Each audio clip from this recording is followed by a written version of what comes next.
Hello மக்களே! Welcome to the நம்ம கிசு கிசு பேசலாமாங்க. ஸோ இன்னைக்கு வந்துட்டு நம்ம மகாநதி சீரியல் என்ன பார்க்க போறோம் அப்படின்னு பார்த்தீங்கன்னா, ஸோ கங்கா வந்துட்டு காவேரி வந்துட்டு பார்க்கறதுக்கு வராங்க. அதுக்கப்புறம் வீட்டுக்கு வந்தோனே என்ன பண்றாங்கன்னு பார்த்தீங்கன்னா, "அக்கா என்ன தேடி இவ்வளோ தூரம் வந்துட்டு வந்திருக்கீங்களா? எனக்கு ரொம்ப சந்தோஷமா இருக்கு." அப்படின்ற மாரி சொல்றாங்க.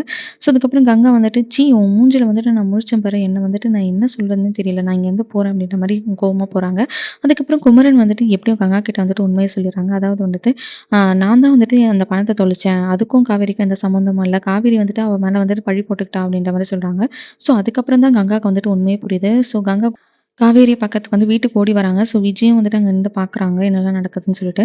அதுக்கப்புறம் வந்துட்டு 2 பேருமே வந்துட்டு கட்டி பிடிச்சுட்டு அழுவுறாங்க. ஸோ இந்த மாரி வந்துட்டு நான் தெரியாம வந்துட்டு உன் மேல நான் தப்பா சொல்லிட்டேன்.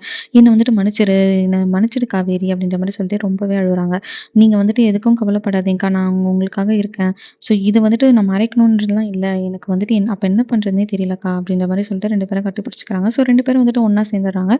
ஸோ காவேரிக்கு வந்துட்டு இப்ப தான் வந்துட்டு ரொம்ப நிம்மதியா இருக்கு. அவங்க அக்கா வந்துட்டு அவங்ககிட்ட பேசின அப்புறமா. ஸோ நம்ம சேனல மறக்காம லைக் பண்ணுங்க, ஷேர் பண்ணுங்க, அண்ட் சப்ஸ்கிரைப் பண்ணுங்க. Stay tune. நம்ம கிசு கிசு பேசலாம் வாங்க.